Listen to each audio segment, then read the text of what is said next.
The lantern in Samuel Reed's barn had burned out sometime past midnight, and when he pushed open the heavy wooden door just after dawn to begin the morning feeding, the last thing he expected to find among the scattered hay and the warm breath of his horses was a woman curled up against the side stall, sleeping as though the world owed her nothing but peace.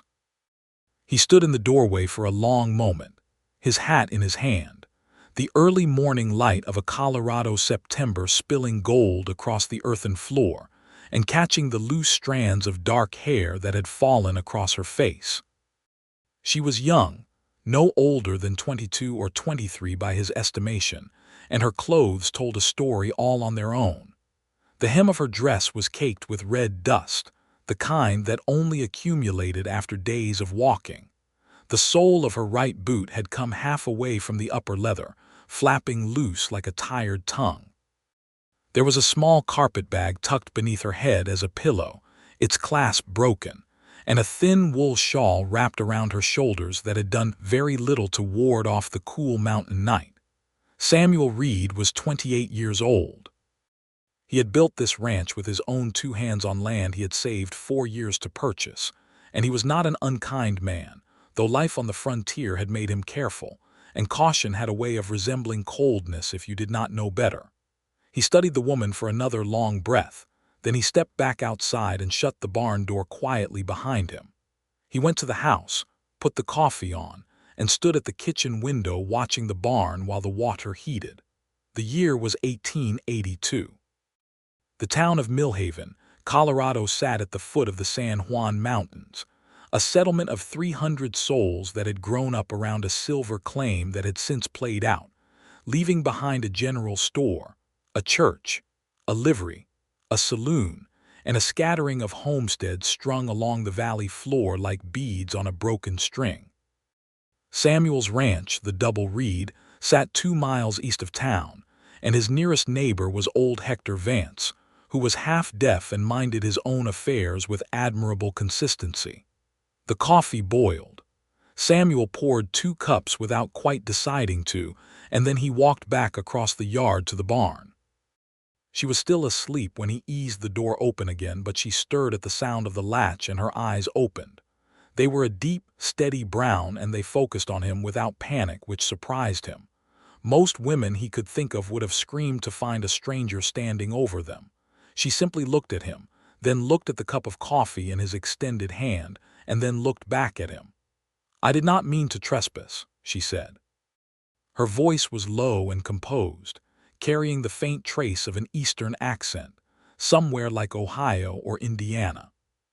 She sat up slowly, brushing hay from her hair with a dignity that struck him as almost funny given the circumstances, though he did not let himself smile.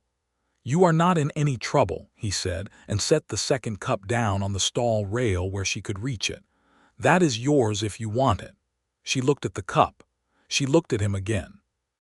Then she reached out and took it with both hands, and the way she closed her fingers around the warmth of it told him more than any words could have about how cold she had been through the night. He leaned against the opposite stall and drank his own coffee and waited. He had learned that waiting was often kinder than questioning. "I saw the barn from the road," she said after a while. "I had been walking since before dark. I knocked at the house, but there was no answer." She glanced at him sideways. "I suppose you were asleep." "I was," he said. "I am sorry I did not hear you." She shook her head as if to dismiss his apology. "It was late. I should not have expected anyone to be awake." She pulled the shawl tighter around her shoulders, though the morning was warming already. "I thought I would rest a few hours and be on my way before anyone noticed." "Where are you headed?" She was quiet for a moment that stretched long enough to become its own kind of answer. "I am not entirely certain." He nodded and did not push further. He set his cup down and began the feeding, moving along the stalls, forking hay, filling water buckets, checking hooves out of habit. He had 4 horses. A big chestnut gelding named General, who was worth more than everything else on the property combined, 2 working quarter horses he called Beck and Dally, and an old gray mare named Josephine who had come with the land and who he suspected was at least 20 years old and entirely too stubborn to die. The woman watched him work. She finished her coffee.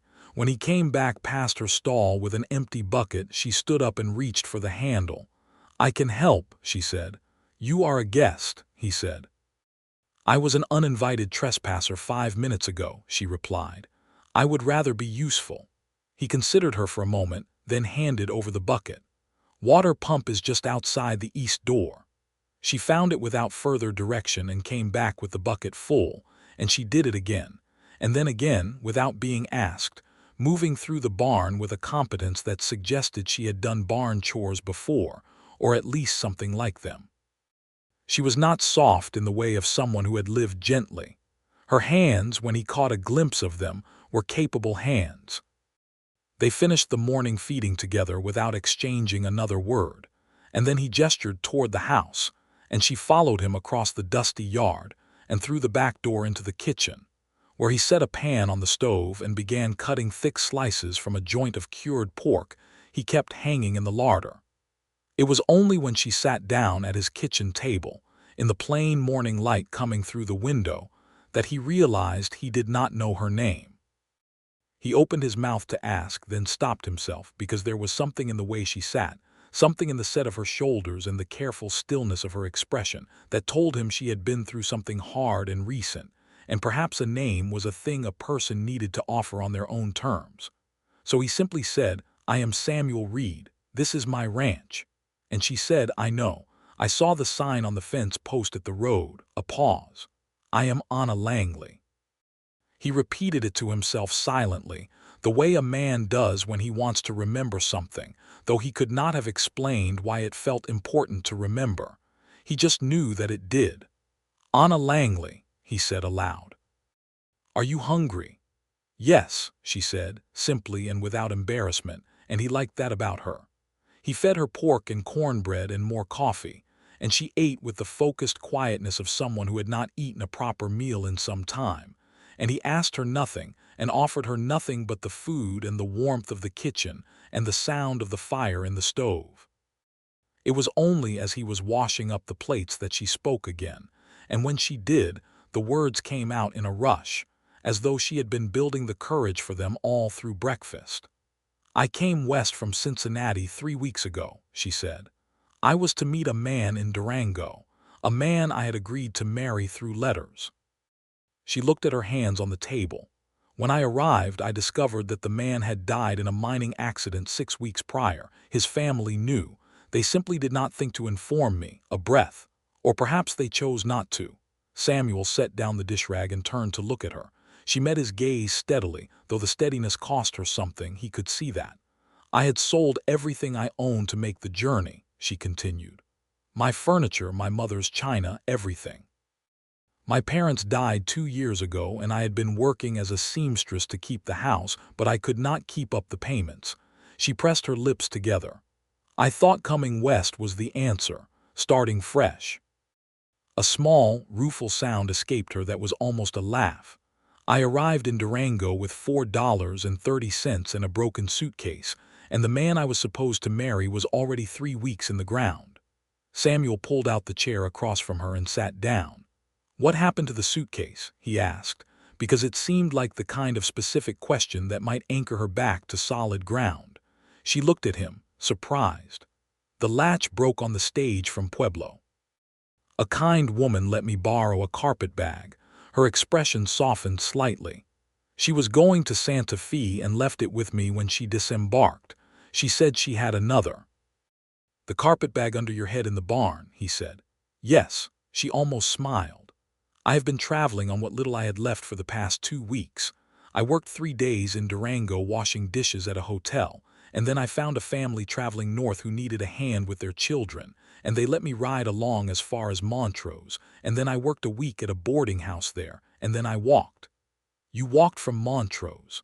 The distance was close to 40 miles across mountain country.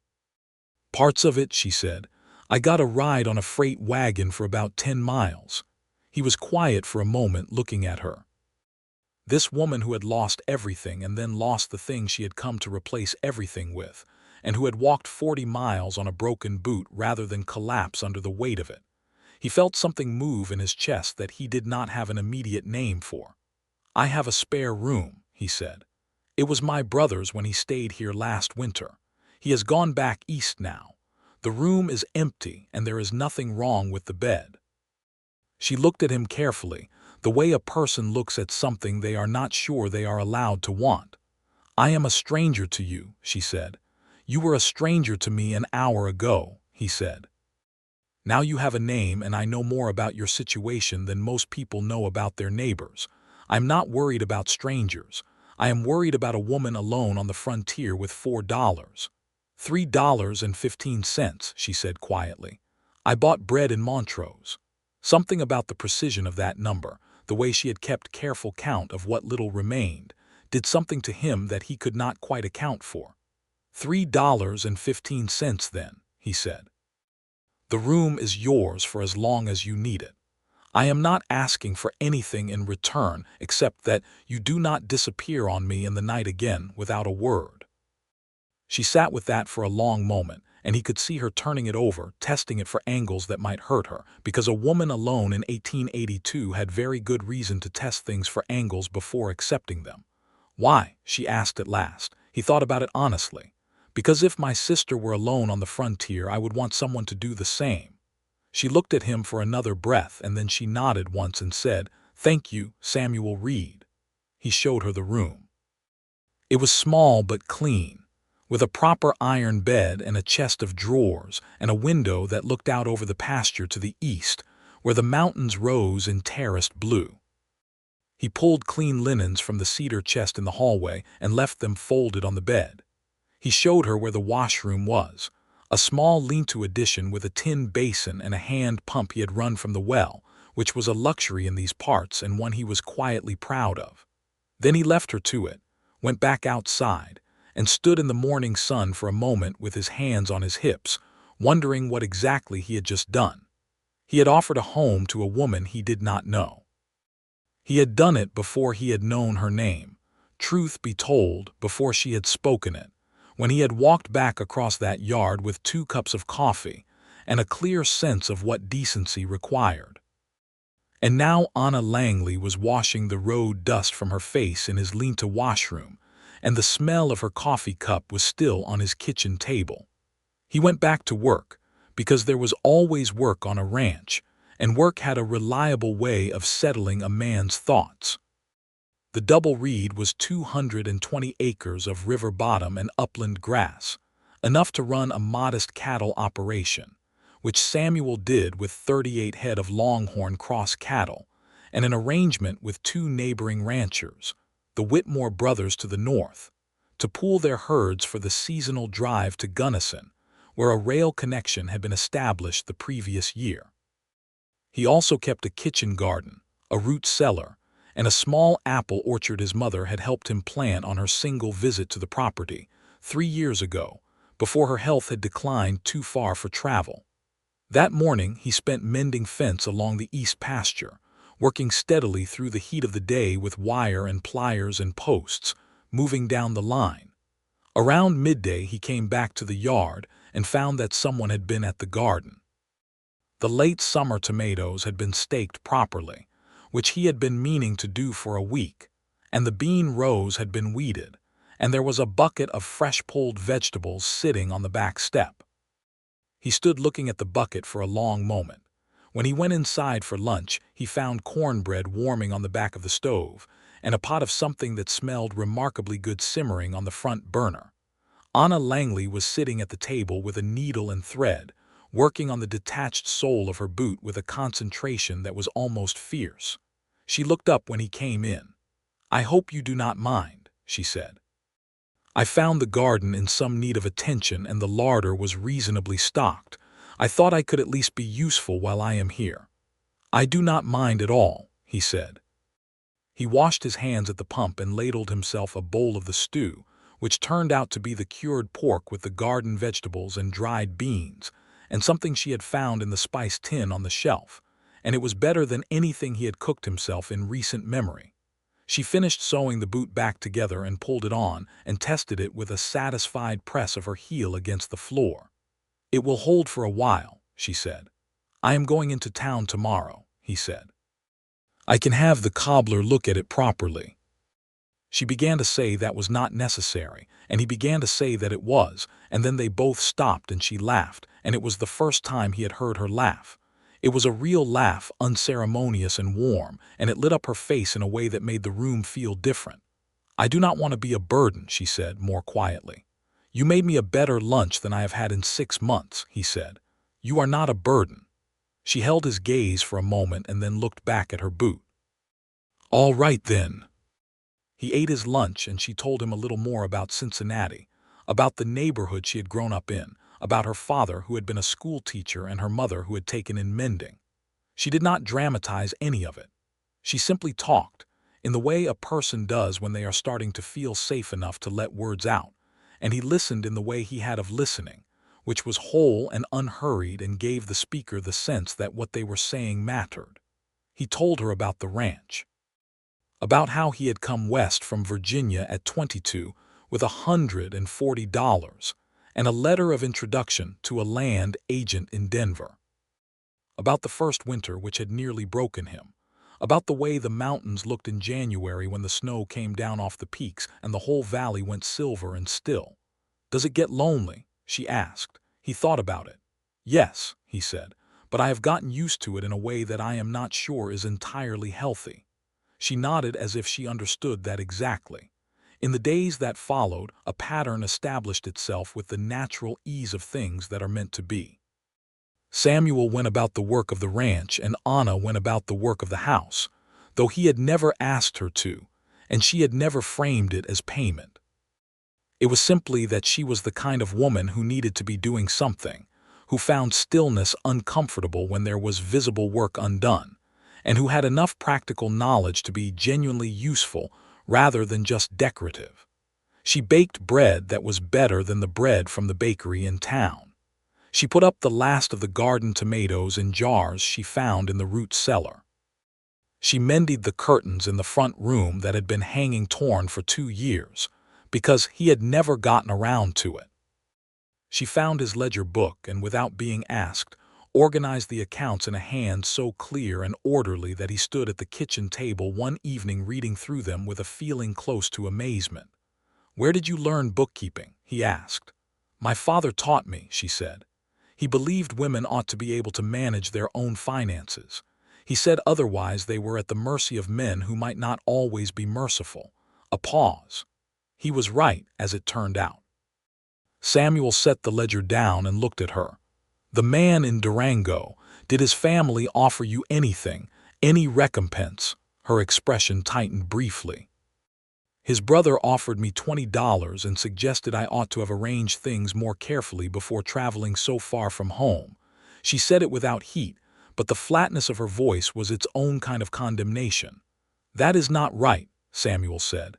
"No," she agreed. "It is not." He went into town the next day as he had planned. He brought the boot to the cobbler, a taciturn German named Herr Brandt who resoled it properly for 30 cents.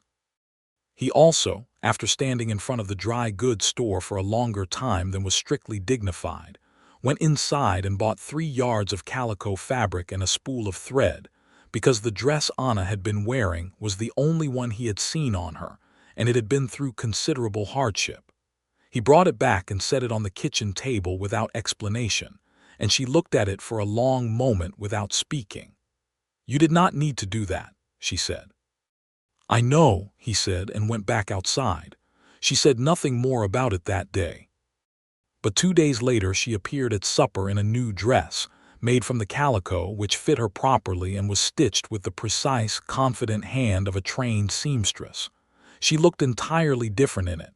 She looked like herself, he thought, though he had not known what herself looked like until that moment. "You made that very fast," he said. "I am very good with a needle," she said, and there was a modest pride in her voice that was completely at odds with her usual self-effacement, and he found it charming. The weeks turned. September deepened toward October, and the aspens on the mountain slopes turned gold overnight, the way they always did, sudden and complete as though someone had thrown a match to them. The air came cool off the peaks in the mornings now, carrying the smell of pine and coming snow, and the evenings were cold enough for a fire in the front room hearth. They had developed, by unspoken agreement, a habit of sitting by that fire in the evenings after supper was cleared. Samuel would read, or work through accounts or mend tack. Anna would sew or read from his small bookshelf, which she had examined with an expression of pleased surprise the first time she noticed it. He had a copy of Dickens and a worn Shakespeare and a natural history of the American West that she read straight through in 4 days, asking him questions about specific animals and landscapes she had encountered in its pages.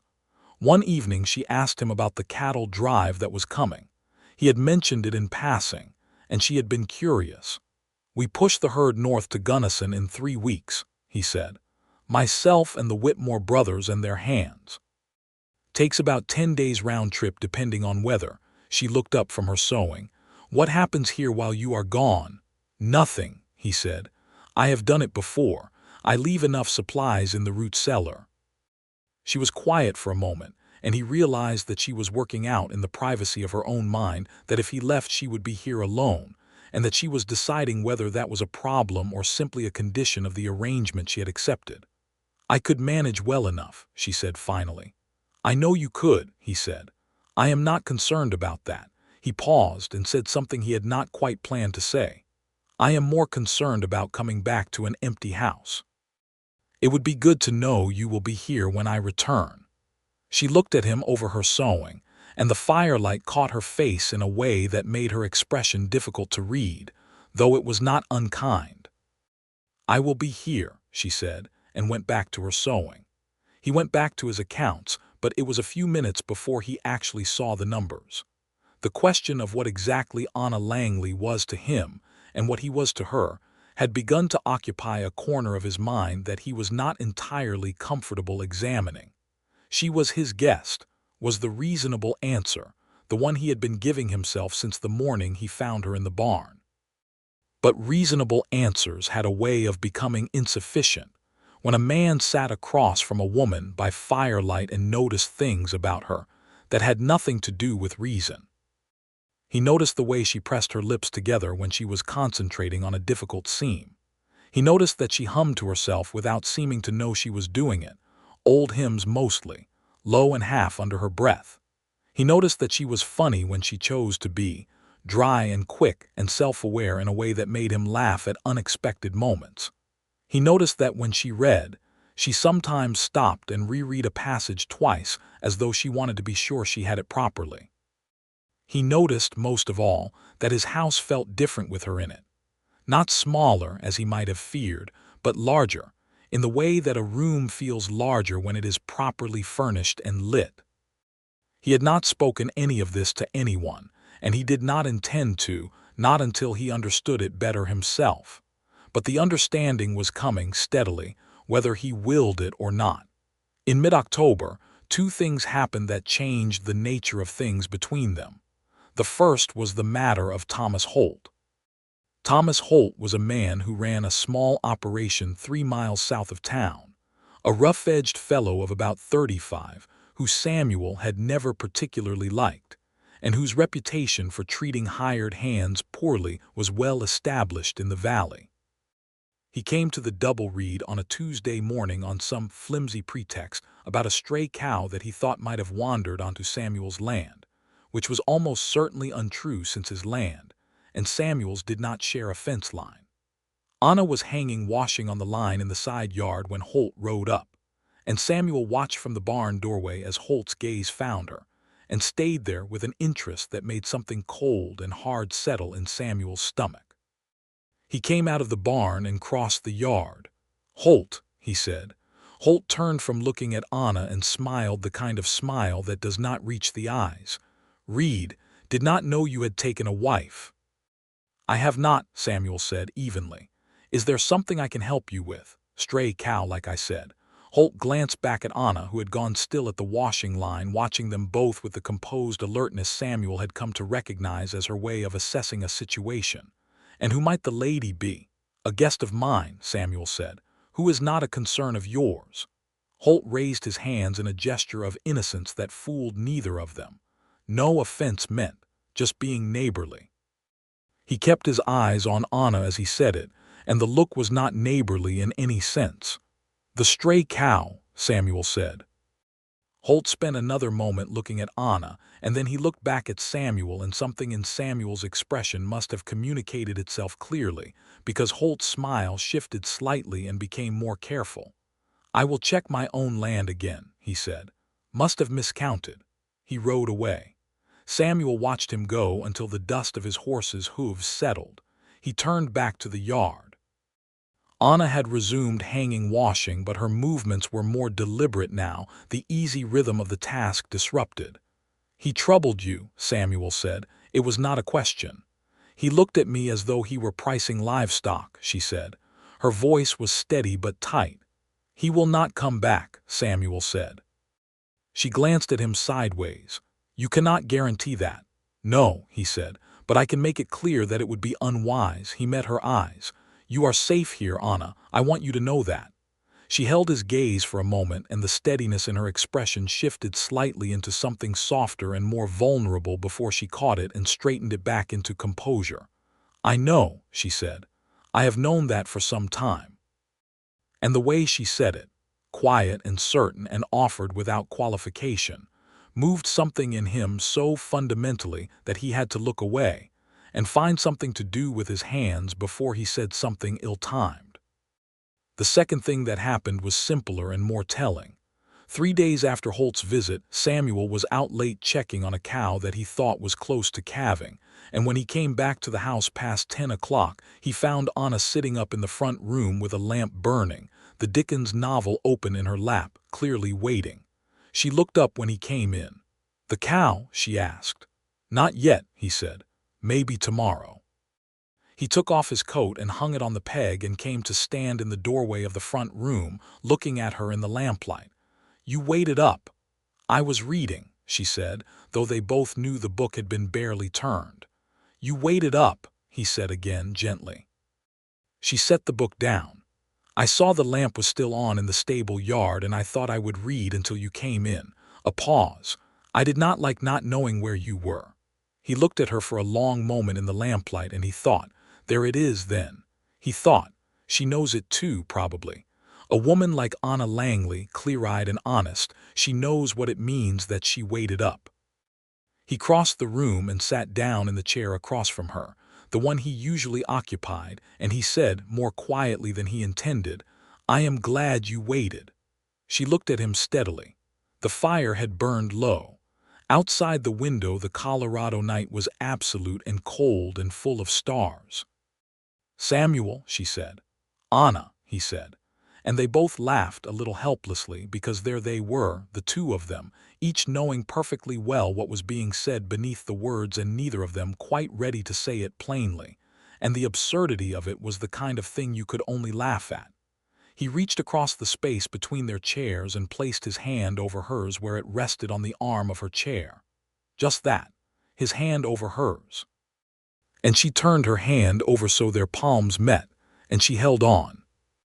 They sat like that for a long time without speaking, the fire dropping to embers, the lamp oil burning low, the mountain standing black and immense beyond the glass, and neither of them seemed in any hurry to let go. In the morning nothing was said directly, but everything was different in the specific way of things that have been acknowledged without being stated. There was a new ease between them, and also a new tension that was not the uncomfortable kind, but rather the kind that exists between two people who are aware of each other in a way that has become pleasurable and alive. He touched her hand again at breakfast, briefly, passing the bread, fingers grazing, and she did not pull away and did not look down. She looked at him. He went out to the pasture after breakfast and stood with General for a while, his hand on the horse's long neck, thinking. He was, he understood, falling in love with Anna Langley, who had appeared in his barn 6 weeks ago with a broken boot and $3.15 and more dignity than most people possessed in their best circumstances. He was falling in love with her the way the aspens turned, he thought, not gradually the way the scientific books described things, but all at once, a sudden and complete transformation that looked slow only from the outside. He was not a man who went fast. He was a man who built fences carefully and planned seasons in advance, and thought through decisions from multiple angles before committing to them. But the heart, he was discovering, had its own pace, and it did not always consult the mind before proceeding. He came in for lunch and she had made soup, and when they sat across from each other at the table she said, without looking up from her bowl, "Tell me about your family." He told her about his parents in Virginia, his father who had died when Samuel was 17, which was why he had come west, because there was nothing left to hold him and everything pointing outward. He told her about his younger brother Daniel, who had spent last winter with him and gone back east to study law. He told her about his mother, who wrote him letters on the first of every month with perfect regularity and who he wrote back with considerably less regularity, which he was not proud of. She smiled at that. "What are her letters like?" "Long," he said, "and full of opinions about whether I am eating properly." Anna looked up from her soup. "Are you better lately?" he said, and he let the meaning of that be clear, and she understood it, and the color rose slightly in her face, which he found entirely wonderful. "Tell me something," he said before he could think better of it. "Tell me what you wanted when you agreed to come west, not what you said you wanted or what was practical, what you actually wanted." She was quiet for a moment, turning her spoon in her bowl. "I wanted to not be alone," she said. "I wanted a home that was mine and not borrowed or rented. I wanted something to be part of, a life that had a shape to it." She paused. "I thought the man in Durango could provide those things. I thought they were not something I had a right to want for their own sake, that I needed someone else to give them a frame." "And now?" he asked. She looked at him directly, and there was nothing uncertain in her gaze. "Now I think I had it backwards. I think the life needs to come first, and the love needs to grow in the middle of it, between people who understand what the life costs and what it is worth." Samuel set his spoon down. The kitchen was warm and the soup was good, and the woman across from him had just said, in the careful vocabulary of a person who chose words precisely, that she thought she might be falling in love with him, and that she thought it was the right kind of falling. "Anna," he said. "Yes," she said, and it was an answer to more than just her name. "I would very much like to court you," he said formally, because it was 1882 and he was from Virginia and he believed in doing things in the proper order. "If you are willing, if you feel—" "Yes," she said again, and now there was the real smile, the full one, the one that lit up her face from the inside. "I would very much like that." He put his hand across the table and she took it, and it was entirely different from the night before, from the tentative warmth of the front room. This was clear and decided, and both of them knew it and were glad. The cattle drive was 3 weeks after that. He hated leaving. He had never hated leaving before. He and the Whitmore brothers, Carl and Pete, and their 2 hands, a young Mexican vaquero named Rodrigo and a weathered older cowboy named Jesse Tabb, pushed 63 head of cattle north along the mountain road toward Gunnison, and it took 9 days there and back because the weather turned on day 4 and they lost a day to mud, and one to a crossing that was running high with snowmelt off the peaks. He thought about Anna constantly in the way that a man thinks about a hearth fire when he is cold. Not frantic or obsessive, but warm and continuous, like a low note held through a piece of music that gives everything else its foundation. He came back on the 10th day, riding ahead of the Whitmore party when they split at the county road, pushing General into a canter that covered the 2 miles to his gate in satisfying time. The smoke was coming from the chimney. The kitchen garden had been put to bed for winter, which was something he had not done before leaving. The washing line was bare and the yard was swept. She came out of the house when she heard the hooves, wiping her hands on her apron, and she stopped at the edge of the porch and looked at him coming through the gate, and the look on her face was the look of someone who has been waiting for a thing they were not sure they had a right to want. He pulled up at the porch and dismounted, and she came down the steps, and before either of them said a word she put her arms around him and held on, and he held her back, his chin against her hair, both of them still and grateful. "You are back," she said into his coat. "I told you I would be," he said. "I know," she said, but knowing and believing are not always the same thing. He pulled back to look at her face, and he could see the 10 days in it, the held breath of them, and he thought, she loves me. She loves me and does not know how to trust it yet, because she has learned to expect to be left and disappointed. And that is a thing I am going to spend a long time undoing. I'm not going anywhere, he said. Not for long. Not without telling you everything I know about where I am going and when I will be back. She searched his face. Samuel. Anna. She laughed, the same helpless laugh as the fire-lit night, and he kissed her. It was the first time, and it was not tentative. It was the kiss of a man who had spent 9 days in the saddle thinking about it and had arrived at full certainty on the subject. She kissed him back with the same conviction and the same certainty, and when they pulled apart, she kept her hands in the lapels of his coat as though she might need to anchor him in place. 9 days is too long, she said. Agreed, he said. I will negotiate a better arrangement with the Whitmores. She laughed again and let go of his coat. Go put your horse away, she said. Supper is nearly ready. He took General to the barn, unsaddled him, brushed him down, gave him water and hay and a good scratch behind the ears that the horse accepted with the dignified approval of an animal that knows it is valued.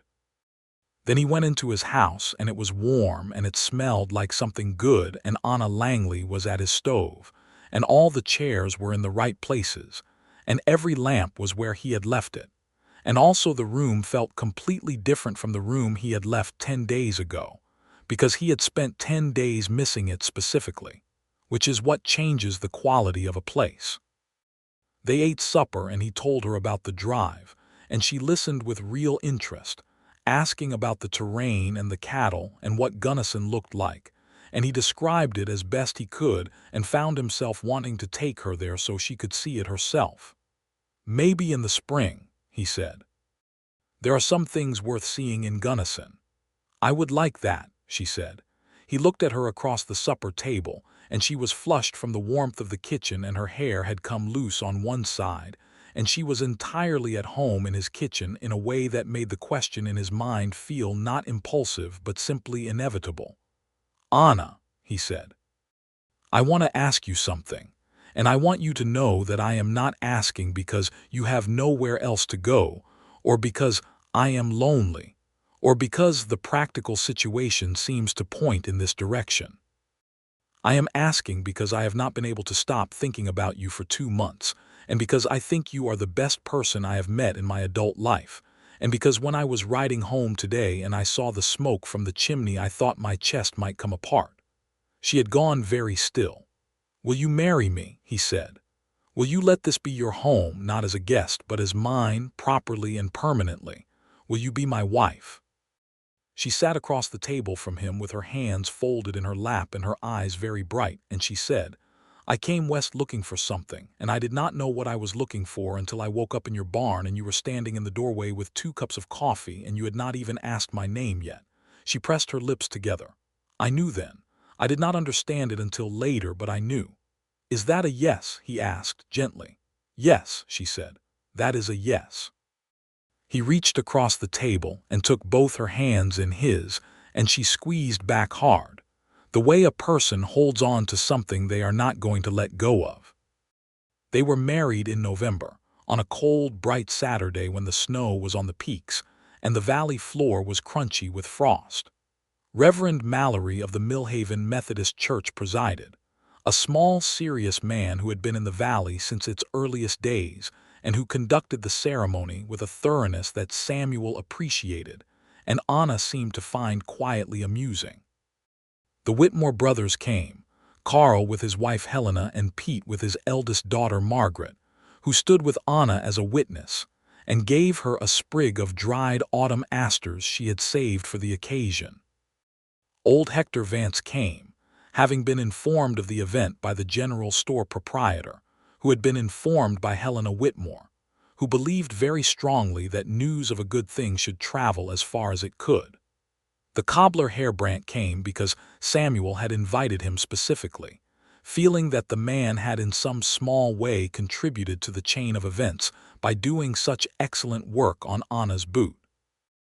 Anna wore her calico dress and a borrowed shawl of Helena Whitmore's that was the color of winter sky, and she carried herself through the ceremony with the same composed steadiness that had first struck him in the barn, but with something new layered over it, something that was not quite giddy but was closely related to it, a brightness in her eyes and a barely contained quality to her smile that told him she was feeling exactly what he was feeling, which was that this was one of the best moments of their lives, and they both knew it. When the Reverend said the words and Samuel put the ring on her finger, a simple gold band he had bought from the jeweler in Gunnison on the cattle drive, having decided by day 3 of the drive that he was going to ask her and wanting to be prepared, she looked down at it for a moment and then looked up at him, and the brightness in her eyes had become something else, something deep and full that needed no name. "I do," she said when her turn came, in a voice that was clear and certain and carried all the way to the back of the small church. "I do," he said when his turn came, looking only at her. They came home to the double reed that afternoon as husband and wife, and the house was warm because they had left the fire built up, and there was a covered dish of food Helena Whitmore had pressed on them as they left, practical and generous, and the mountains were pink with late light, and the horses put their heads over the paddock fence to watch them come through the gate as though they were interested in developments. The winter was the best of Samuel's life, and he had had some good ones. They learned each other in the thorough and intimate way of people who live together in a small space through a Colorado winter, where the cold presses everything inward and the world outside shrinks to the circle of warmth you have managed to create. He learned that she was a lark, awake before him every morning, already at the stove or at the window watching the dawn. He learned that she had strong opinions about how accounts should be organized and that she was always right about them. He learned that she was afraid of spiders but would not admit it, and that she loved music and could play simple tunes on the small reed organ at the Methodist church when they visited on Sundays, and that this surprised everyone including him. She learned that he was slow to anger but formidable when pushed. She learned that he worried about the cattle in bad weather to a degree that she found both touching and excessive. She learned that he had wanted to study at university and had given it up when his father died, and that the loss of it still sat with him in a way he rarely acknowledged, and that the bookshelves were part of the answer he had made himself. They fought twice in December, the specific kind of fights that newly married people have when they are learning where the edges are. The first was about money, about how much to spend on repairs to the east barn, which she thought was urgent and he thought could wait until spring. She was right, as it turned out, because the east barn roof collapsed under a February snowfall. He admitted it fully and without reservation, which she said was one of the things she loved most about him. The second fight was about a letter she received in January from the family of the man in Durango. The brother had died in a subsequent mining accident, and a solicitor had written to tell Anna that she was mentioned in the original correspondence as a promised wife, and that there might be a small claim. She wanted to pursue it. Samuel wanted to help her but was careful, having heard enough stories of frontier solicitors who were primarily in the business of extracting fees. They argued about it, not about the money itself, but about trust and control and who got to make decisions, the old undercurrents of a young marriage. They resolved it, as they resolved everything, by sitting with it until they could talk about what it was actually about. Which was that Anna, having spent the first months of their acquaintance entirely dependent on Samuel's generosity, was fiercely protective of anything that felt like her own claim to independence. And Samuel, understanding this, said clearly and plainly that her independence was not a threat to him, that a woman who could hold her own was not a burden but a gift, and that whatever money might come from the Durango business would be hers to do with as she chose. She looked at him for a long moment after that, and then she said, "My father said I would know a good man when I found one by whether he wanted to control my mind or cultivate it." "Which am I?" he asked. "You know which you are," she said. "In the end, The solicitor wrote back that the claim was unclear and the estate negligible, and the matter was dropped without loss and without drama. Anna used the energy she had saved from worrying about it to reorganize the ranch accounts into a system that would have impressed a Denver bank, and Samuel told her it was the finest thing he had ever seen done to a ledger book. Spring came slowly, the way it always did in the high country, reluctant and beautiful, the snow retreating up the peaks and the valley floor greening in stages, pasture by pasture, until the whole ranch was running with snowmelt and birdsong and the specific energy of a world that has survived another winter and is glad about it. Anna planted the garden with an ambition that surprised even herself. She expanded it by a third, adding rows she had been planning through January while the snow was on the ground, and she wrote to a seed company in Denver for varieties she had read about in Samuel's Natural History, heirloom tomatoes, and a particular kind of winter squash she had grown with her mother.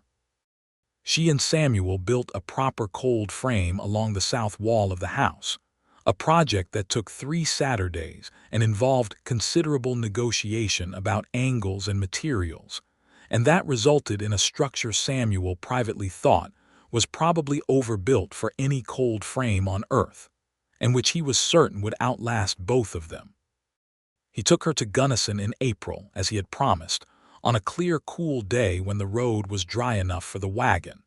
She sat beside him on the wagon bench with her hand through his arm, and she watched everything, the way the road rose and fell, the way the aspen groves looked in early leaf, pale gold, green and trembling, the way the mountains presented a different face every few miles, new angles and new colors as you moved through them. Gunnison was bigger than Millhaven, a genuine town with a proper hotel and a hardware store, and a rail depot that filled the air with smoke and noise on days when the train came through. He showed her the depot, which was the thing she was most curious about, and she stood on the platform watching a freight train pull out with an expression of great thoughtfulness. "It goes all the way to Denver," she said. "Eventually," he said, "it connects at Salida." She was quiet for a moment. "I have been thinking about something," she said. "A school." She looked at him. "Millhaven has no school. The children in the valley go untaught or their parents teach them at home, which is not always possible on a working ranch. My father was a school teacher. I have his books still in the trunk." She turned to him. "I could start a school, even a small one. There are enough children in the valley." He looked at her, this woman who had come to him with $3.15 and a broken boot, who was now standing on a train platform in Gunnison planning the education of an entire valley's children. "Yes," he said, "let's make that happen." It took the rest of the spring and most of the summer. The school required a building, a space at minimum, and funding, which was tricky. Samuel donated the lumber. Anna wrote to 3 different church organizations in Denver, and one responded with a modest grant. Carl Whitmore, whose 3 children were running wild without instruction, contributed $50. Pete Whitmore contributed labor. Herr Brandt the cobbler, who turned out to have been a schoolmaster in Baden before emigrating, offered to teach the older children's arithmetic twice a week. By September, exactly 1 year after Anna Langley had walked out of the dark off the mountain road and curled up in a strange man's barn on a broken boot and a wing and a prayer, the Millhaven Valley School opened in a single-room building on the edge of town, with 17 students ranging from 6 to 14, a proper chalkboard, and 1 teacher, who was Mrs. Anna Reed, and who taught with the focused intensity of a person doing exactly what they were meant to do. Samuel came to the opening day and stood at the back of the room and watched her stand at the front of the class and introduce herself and begin, and the children were absolutely still watching her, because she had that quality, the quality of a person whose attention, when given, feels complete and real, and children always know the difference. He thought about his mother, who would write a very long letter when he told her about this. He thought about the morning in September a year ago when he had pushed open the barn door and found a woman sleeping in the hay, and he had made a decision that had changed everything about his life. though he had not known it at the time, had only known that decency required coffee and a question and a room. He thought, Anna Langley walked into my barn and I did not know her name, and now she is Anna Reed and she is teaching the children of this valley, and I think she might be the best thing that has ever happened to this particular corner of Colorado. He slipped out of the schoolroom before the children saw him grinning and went home and did his work, and came back in the afternoon with the wagon to take her home, and she climbed up beside him on the bench, and she was glowing, absolutely vibrating with the joy of it. And she talked about the children all the way home, their names and their different abilities, and the particular brilliance of a 6-year-old named Thomas who had already shown he could read. And Samuel listened to every word of it and felt something he had not had a word for before, but now understood was the feeling of being exactly where you are supposed to be. That fall, Anna told him she was expecting a child. He was in the barn when she told him, which felt fitting given the history of barns between them. She came out after supper and he was checking General's left foreleg, which had been slightly lame that week, and she came up beside him and stood there for a moment and then said, "Samuel, I need to tell you something." He straightened and looked at her. Her expression was complicated, layered, a mix of joy and wonder, and a particular kind of nervousness that he had not seen on her before, and something rearranged itself very fundamentally in his understanding of what his life was. "A baby," she said. He put both arms around her and she pressed her face into his shoulder, and they stood in the warm hay and horse-smell dark of the barn for a long time just breathing. "Are you all right?" he said into her hair. "I am very well," she said, a little overwhelmed. "That seems reasonable," he said. She laughed against his coat. "I keep thinking about the timing, about how everything was so wrong a year ago. The man in Durango and losing everything and walking those roads in the dark, and then ending up here. And now there is going to be a whole other person." She pulled back to look at him. "It is a lot to take in." "It is," he agreed. He put his hand against her face, and she turned her cheek into it slightly, instinctively, the way she always did, a small unconscious gesture of trust that he loved entirely. "Everything is going to be all right." "I know," she said. "I have known that for some time now." She stepped down from the school that fall when the pregnancy was showing enough to cause comment, which was the convention of the time, though she found it frustrating and said so plainly. Herr Brandt, the cobbler-turned-part-time teacher, stepped in to cover more sessions, and Margaret Whitmore, who at 16 had proved herself a capable reader and eager scholar under Anna's teaching, took on the younger children's mornings.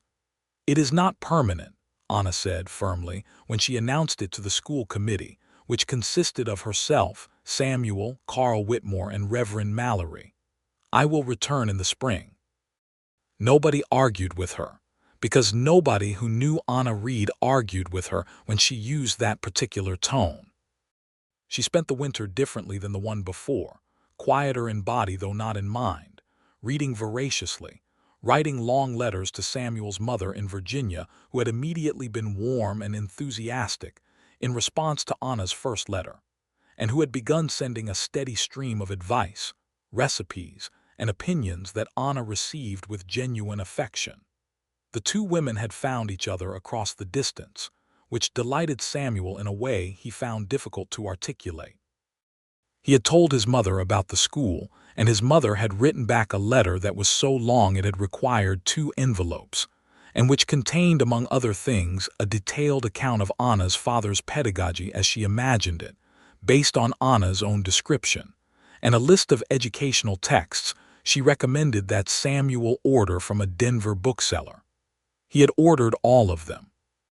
In late January, with snow deep on the ground and the mountains white all the way to their roots, a letter came from Daniel, Samuel's younger brother, who was still studying law in Richmond. He had read Samuel's account of Anna and the school, and had written back with such enthusiasm and such specific questions about territorial education law that Samuel had to read the letter twice to be sure he had understood it correctly. Daniel wanted to come west. Daniel was thinking that the valley needed a lawyer, and that establishing a practice in a growing frontier community might be a more interesting life than the Richmond firm he had been heading toward. Samuel wrote back, "Come." Daniel arrived in March, 2 weeks before the baby did. The birth was straightforward but not easy, as such things rarely were, and Samuel spent 12 hours doing what men of his era did in such circumstances, which was exist in the kitchen in a state of barely managed terror while Helena Whitmore and the Valley's midwife, a capable woman named Mrs. Forrest, were busy in the bedroom.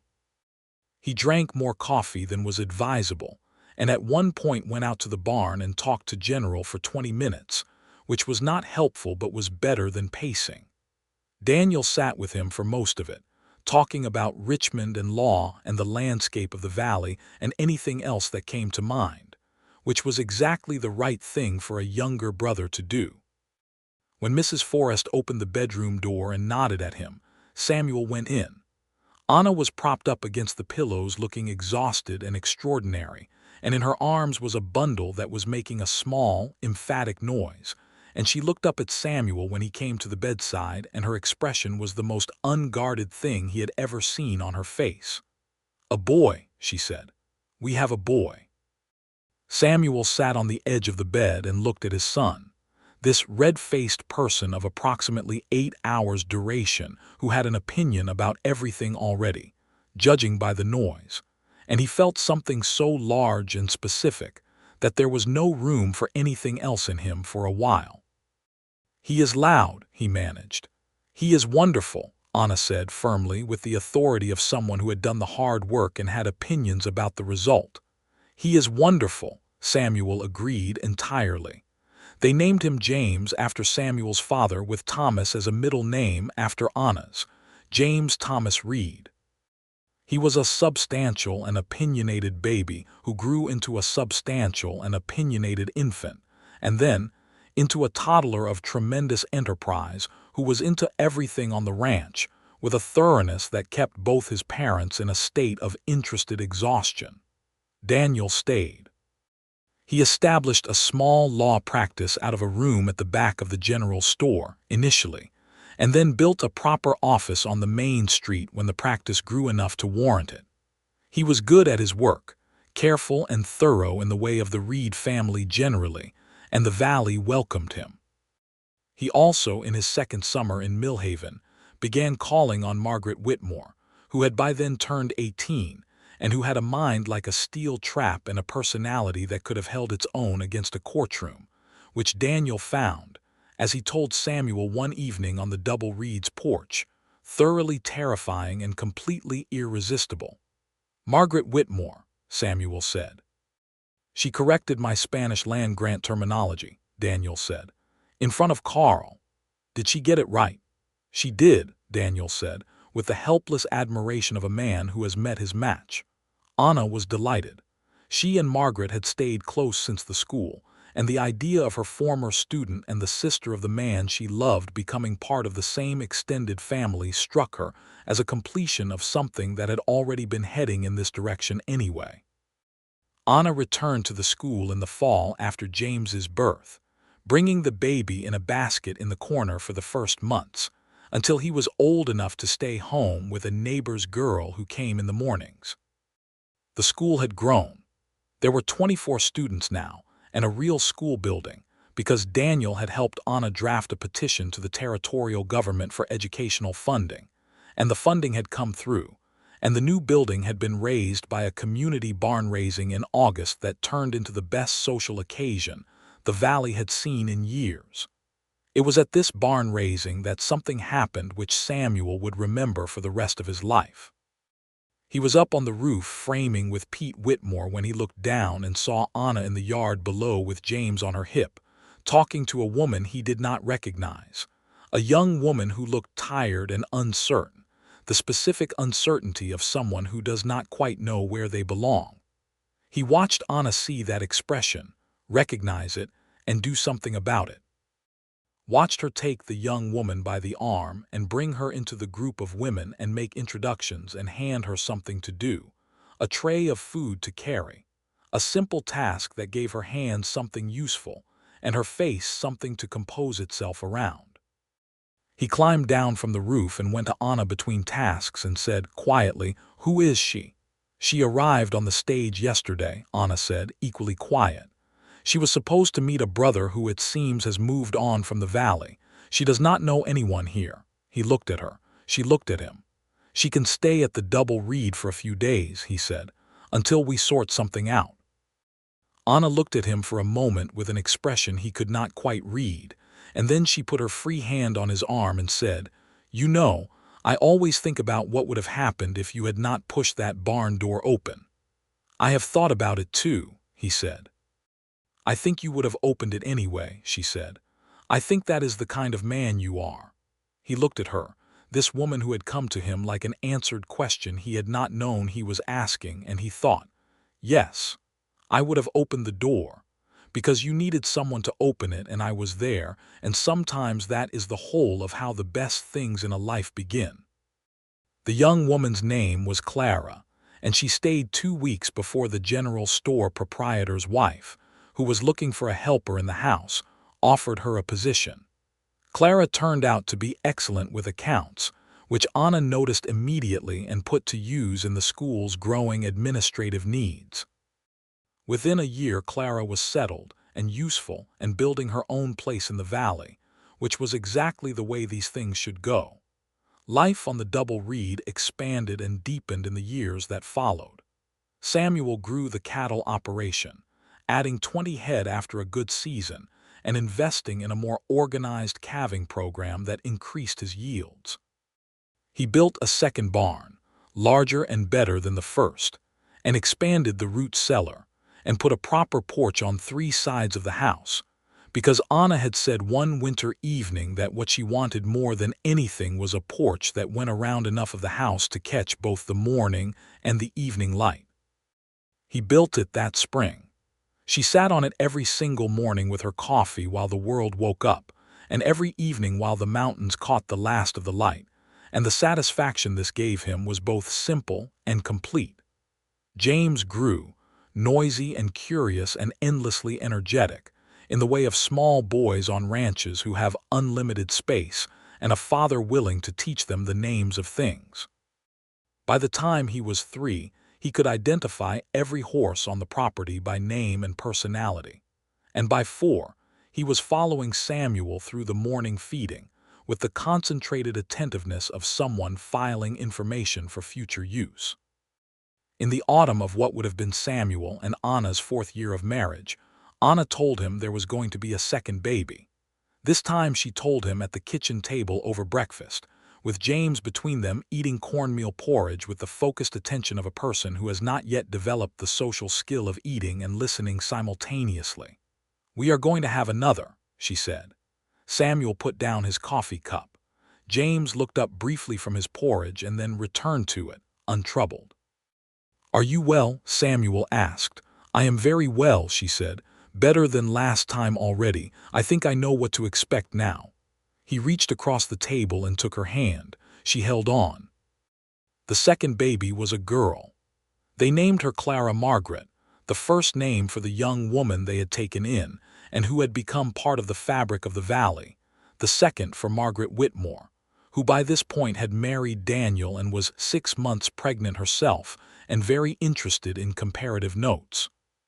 Clara Margaret Reed was born on a late spring morning when the apple orchard outside was in full white bloom, and she came into the world with considerably less drama than her brother had, arriving, as Mrs. Forrest observed, as though she had things to get on with and did not intend to waste time about it. She was small and dark-haired and observant from the beginning, watching everything with a quality of focused attention that reminded Samuel, in a way that moved him deeply, of her mother on the first morning in the kitchen, sitting at the table with a cup of coffee and taking stock of her situation with unhurried intelligence. "She looks at things the way you do," he told Anna. "The way I do?" Anna looked up from the baby, amused. "Like she is figuring out how it all fits together," he said. "Like she has already decided she is going to understand it and she is just taking her time about it." Anna looked down at the baby, and the expression on her face was the fullest thing he had ever seen. "Then she will be all right," she said. James, at 4, accepted his sister with the philosophical tolerance of a child who has been prepared but is still privately reserving judgment. Within a week he had decided she was acceptable and could stay. Within a month he was showing her things, holding objects up for her inspection with the authority of someone who owns the world and is prepared to share it. Samuel watched them from the porch one afternoon, his son and his daughter in the shaft of October light that came through the kitchen window, James with a wooden horse extended toward his sister's grasping hands, Clara Margaret very serious about the investigation, and he thought of all the coordinates that had to align, the years and the miles and the failures and the losses. The man who died in a mine in Durango who had robbed Anna of the life she had planned and sent her walking north in the dark on a broken boot. The specific night she had knocked on his door, and he had been too deeply asleep to hear it. The specific morning he had pushed open the barn door, the 2 cups of coffee that he had carried back across the yard before he had known anything about her, not her name, not her story, not the particular quality of her laugh or the way she turned a book page or the look on her face when she stood in front of 24 children and became fully and entirely herself. He had opened the door and she had been there, and here they all were. Anna came out onto the porch and stood beside him and looked at what he was looking at. "What are you thinking?" she asked. "About barn doors," he said. She looked at him sideways. "That is very specific." "I was thinking about how much turns on small decisions," he said. "About how the whole of a life can pivot on whether you push a door open or not." She was quiet for a moment, watching the children. "I think about the coffee," she said. "You brought 2 cups before you knew anything about me. That was the thing." "It seemed like the right number," he said. She laughed, and then she tucked her arm through his the way she always did, her hand in the crook of his elbow, her shoulder against his arm, and they stood together on the porch they had built together. On the ranch he had built with his own hands and she had made into something that deserved the name home, and watched their children in the light. The years continued to be good. Not without hardship, because the frontier did not offer a life without hardship, and the valley had its droughts and its hard winters and its losses. A barn fire one spring that took the east structure and 2 of the calves. An outbreak of fever in town one summer that frightened everyone before it passed. The death of old Hector Vance in the winter of Samuel and Anna's 6th year, which saddened Samuel more than he had expected, since he had never thought of Vance as a friend exactly, more as a fixture, and the absence of a fixture turns out to be a loss in its own way. But there was also the summer Daniel and Margaret's son was born, arriving 3 weeks early and undersized but fierce, which Daniel said was entirely consistent with his mother's character. There was the year the school enrollment reached 35 students, and the territorial government sent an inspector who declared it one of the finest rural schools in Colorado. A commendation that Anna received with the composed pleasure of someone who had always known this would be the case, but was glad to have it officially noted. There was the winter Samuel's mother finally made the journey west, at 63, healthier than she had been in years on account of some improvement in her condition that her doctor attributed to a change in climate during a sister's visit to Savannah. She came on the train to Gunnison, and Daniel met her with the wagon and brought her up to the valley, and she walked into the double reed and stood in the kitchen and took everything in and then opened her arms for Anna, who went into them without hesitation. "I knew I would like you," Samuel's mother, whose name was Eliza, said. "I could tell from his letters. He writes differently about you than he writes about anything else." "How does he write about me?" Anna asked, smiling. "Like someone who cannot quite believe his luck," Eliza said, and looked over Anna's shoulder at Samuel with the dry affection of a woman who has known a man his entire life. Samuel had no defense for this and offered none. Eliza stayed 6 weeks, the longest stretch she had been able to travel in years, and the double reed in those 6 weeks was a different kind of full in the way of a house that has enough people in it to be genuinely inhabited, grandchildren running through from kitchen to porch and back, Daniel and Margaret riding over for Sunday dinners that lasted half the afternoon. Anna and Eliza sitting together with their respective mending, and talking in the specific way of women who recognize each other's quality and are glad of the recognition. When Eliza left, Anna cried a little, which she did quietly and without drama, and Samuel held her and said his mother would come back. And she did, the following spring and twice more after that, until she passed peacefully at 71 in her own bed in Virginia with Daniel's lawyer friend reading her a letter Anna had sent just that week. The double reed grew. The cattle herd expanded to nearly 100 head. Samuel hired a permanent hand, a steady young man from New Mexico named Eduardo, who was 22 and capable, and who within 2 years was as indispensable as the horses. The ranch developed a reputation in the valley for quality stock and fair dealing, which was the reputation Samuel had always wanted, and which had come not through strategy, but simply through doing the work correctly every day for enough years. The school thrived under Anna's direction. It grew beyond 1 room to 2, the second building going up when James was 7 and old enough to be enrolled as a student, which produced a particular adjustment period, since James found it philosophically unusual to be taught by his mother in a formal setting, and expressed this through a series of creative behavioral experiments that Anna handled with the same composed authority she brought to everything, and which Samuel, at home in the evenings, found enormously funny and was careful not to show.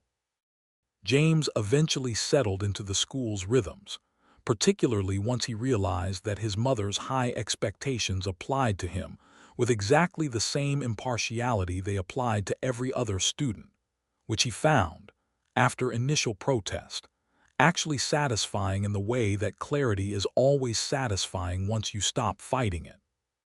Clara Margaret entered the school at 6 and immediately distinguished herself as the kind of student who finishes her work first and then looks around to see what else there is to do. She and her brother were different as the horses in the paddock were different. James broad and physical and enthusiastic, Clara Margaret sharp and still and comprehensive, and Samuel watched them both with the constant low-grade amazement of a man who cannot quite credit that these people came from him. On the morning of Samuel and Anna's 10th anniversary, he woke before she did, which almost never happened, and lay in the quiet of the bedroom listening to the specific silence of early morning on the ranch, the horses moving in the paddock, the first birds in the orchard, the creak of the house settling in the cool air. He looked at his wife sleeping beside him, at the dark hair now threaded with the first few silver strands that she had noticed with philosophical equanimity, and he had said made her look distinguished, and she had said he was obligated to say things like that, and he had said that did not make them untrue. 10 years. 10 years since the morning he had pushed open a barn door and found a woman sleeping in the hay, and the whole of his life had turned on that hinge. He had done in 10 years what his father had always told him a man's life should consist of. He had built a thing. He had tended a thing. He had loved a thing and been loved back in a way that was sustaining and real, and that met you all the way down, not just at the surfaces. He had children who were going to be themselves, fully, because they had 2 parents who believed in that.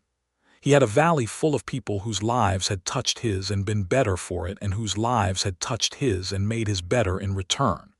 He had opened a barn door, is what he had done, and that had been enough to begin with. Anna stirred and opened her eyes and found him looking at her, and gave him the look she gave him when she caught him being sentimental about things, which was warm and slightly amused. "Happy anniversary," she said. "Happy anniversary," he said. "What are you thinking?" she asked. "About barn doors," he said, as he always said when he was thinking about this. She smiled. "You are thinking about the morning you found me." "I am thinking about the coffee," he said, 2 cups before I knew your name." "The 2 cups," she said, and her voice was soft and fond. "I knew when you came back with 2 cups. I was only half awake and I did not understand it yet, but something in me knew." "Knew what?" he asked. "That you were going to be everything," she said simply. He reached out and touched her face, and she turned her cheek into his hand, the small unconscious gesture of trust that she had always done, and that he had always loved. And the morning light came through the curtains and lay gold across the bed, and the room and the whole good life they had built together in this place. Later that morning, after the children were fed and Eduardo had the morning feeding well in hand, Samuel and Anna saddled General and the older of the quarter horses, and rode out through the gate and up the mountain road, just the two of them, the way they did on occasions when the day allowed it. The aspens were gold again, exactly the color they had been the October of their first autumn together, and the air was cold and bright and full of the smell of pine and turned earth. They rode up past the tree line to a meadow they had found together 2 summers in, a high flat expanse of grass and granite with a view back down the valley that made everything look small and arranged in the way that height always makes the world look, orderly and traversable, the ranch and the town and the river and the road all laid out below them like a map of a life. They stopped at the edge of the meadow and sat their horses and looked at it for a long time. "Look at it," Anna said. "I know," he said. "All of it, the school, the orchards." She pointed out the double Reed's buildings, neat in their arrangement at the valley floor. The porch, he agreed. "I love the porch," she said. "I know you love the porch. You are on the porch at 6 o'clock every morning of your life. Because you built it to catch the morning light," she said. "You did that deliberately. You mentioned it in winter," he said. "I remembered." She looked at him, and the look she gave him had everything in it. The whole of 10 years and 2 children and a school and a cattle herd and a porch and every fire and every argument and every reconciliation and every morning coffee and every moment she had ever turned her cheek into his hand. "Samuel Reed," she said.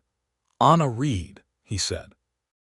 They stayed in the meadow until the sun was high and the day was warm, and then they rode back down the mountain to the valley, to the ranch, to the children, to the work and the life and the good, ordinary, extraordinary business of it all. And the horses knew the way home and went willingly. And the mountain stood up all around them, immense and indifferent and beautiful, the way wild things are beautiful, the way the West was beautiful, enormous and hard and full of possibility. Full of the specific possibility that a man might push open a barn door in the early morning and find the thing he did not know he had been building toward, and have the sense to bring 2 cups of coffee, and the grace to wait for her to tell him her name.